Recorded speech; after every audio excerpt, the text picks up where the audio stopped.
Hello and thank you for joining ContentoNowTV, the TV show that hosts authors from many countries around the world, every time trying to reveal a secret of behind the scenes of the publishing journey. Right now with us, Aharon, Ariel, Lavi. Hello, Aharon. Hello, Netanel.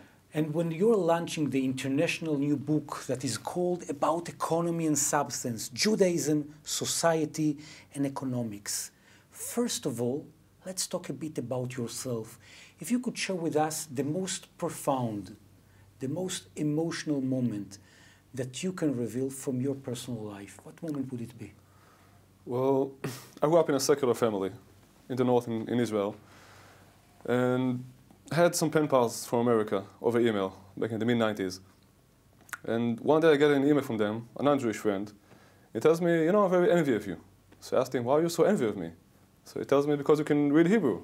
I told him, duh, I'm Israeli, like that's what we do. I didn't go to the university for this. And why is that so special? So he wrote back, because you can read all those books, like the Talmud and the Zohar and all the Jewish philosophy and all the Jewish mysticism, even though they're not exactly in Hebrew, but he didn't know that. And then I said, okay, if this guy is so interested, maybe I should take a look and see what's in there. So I started downloading books, one book led to another, and back then I was already involved. I was in high school, I was involved in social justice and environmentalism, all kinds of social movements, and in a big youth movement. So I started asking myself, maybe there's something in Judaism that has something to do with the issues that I'm interested in. I knew about Shabbat and Chagim, like the basic stuff, but maybe there's something there for the general good, for big issues, big questions, big ideas.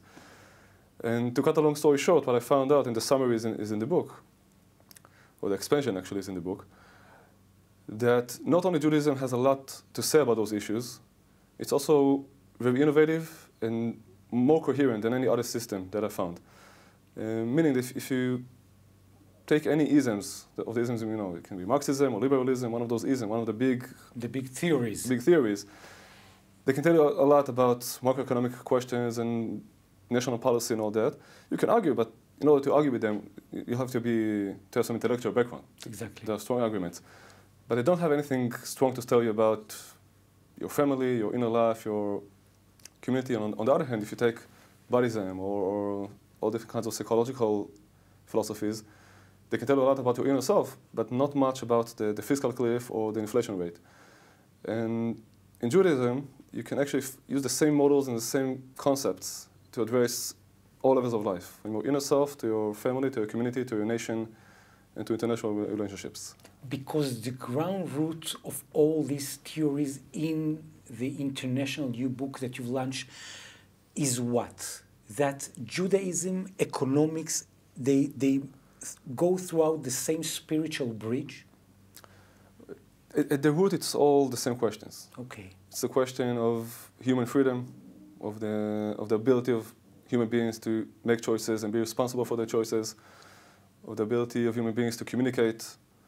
At the end of the day, my main essay in the book is actually trying to argue that economics is secondary to sociological connections and sociological structures. So the interpersonal relationships come first, and they're either enhanced or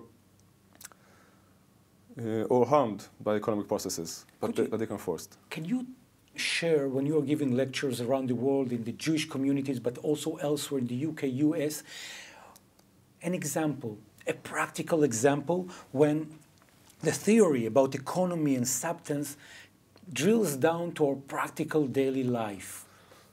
Well, there's a fantastic example, which is still not implemented, and I think that's why it's so interesting.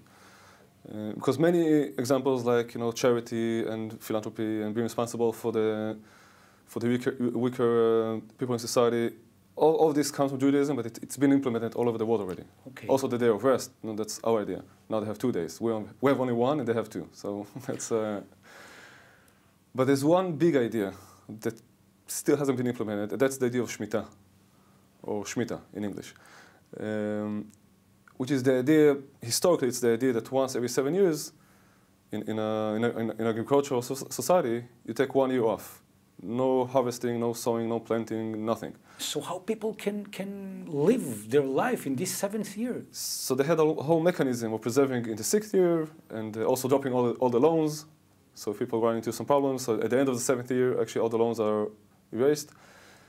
But the basic idea is to create some sort of a life cycle, to create a pace, that we don't just live and work throughout our lives in a monotonous sort of way, but that every 6 years we have this 1 year off.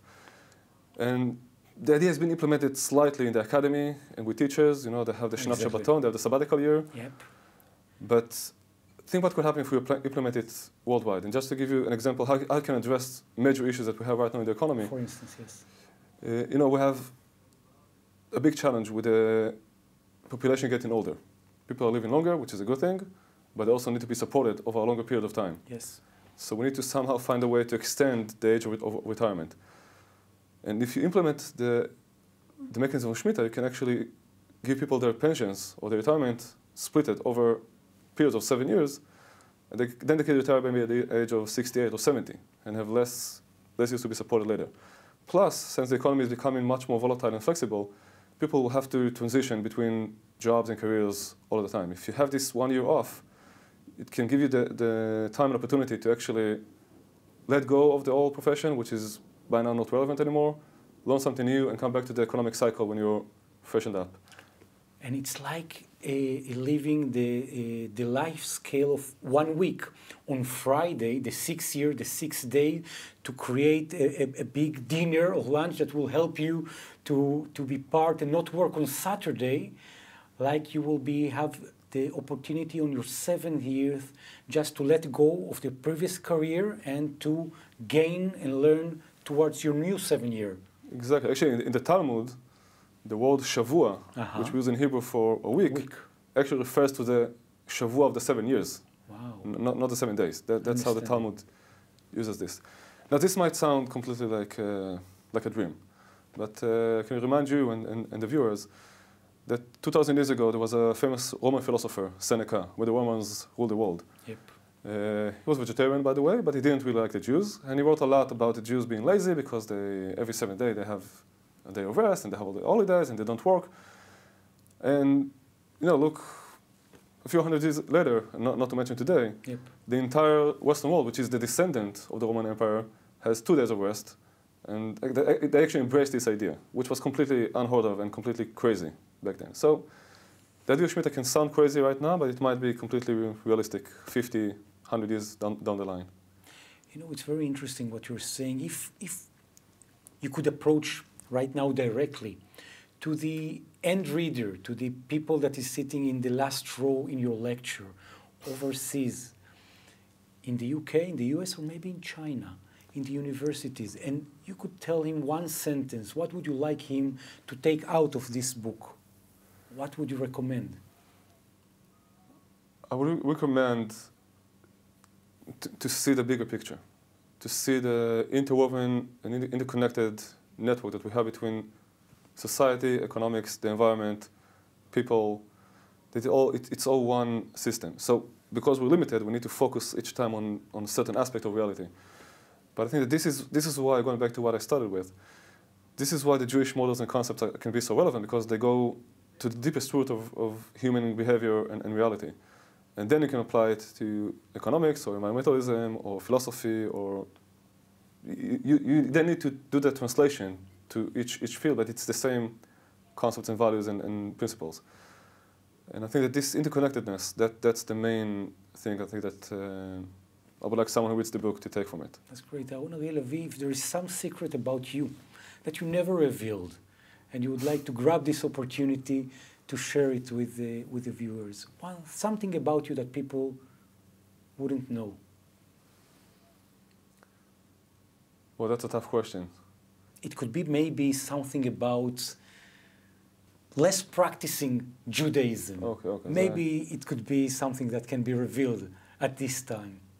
Well, you know, when people see me like this with the beard and the tzitziot and all that, so they think I grew up in Bnei Akiva or something like that. But actually, I grew up in the far radical left in Israel. I would say even the anti-Zionist left. And the anti-Zionist left? Yeah. That's amazing. I barely drafted to the army. It was like I had big issues with this whole thing, and the nationality and the flag and the anthem, and it all didn't make sense to me. And as a result of that email that I told you about in the beginning and other processes, eventually I chose the Orthodox way of life. But I think that what I learned in that period in my life, the sensitivity to human beings, the sensitivity to the environment, which sometimes people take it for granted, or too seriously, or they take it too far. And the interconnectedness that I talked about is not a flat interconnectedness. Like there are some sort of hierarchies. There are people that are more meaningful to you. There are things that matter more and things that matter less. But still that sensitivity, which I think I now have in a more balanced way, still lives with me to this day. And that's something that I see as a gift that I got from youth, to have these senses. I want to thank you so much for joining us here at this TV studio, for revealing all these kind words. And if you have any question to Aharon, Ariel, Lavi, or regarding the book about economy and sustenance, please don't hesitate. Send an email, go over Facebook to the website, and we'll be more than happy to assist you, to connect you directly to Aharon, Ariel, Lavi, and to answer all the behind-the-scenes questions of the publishing process. Thank you for joining ContentoNowTV.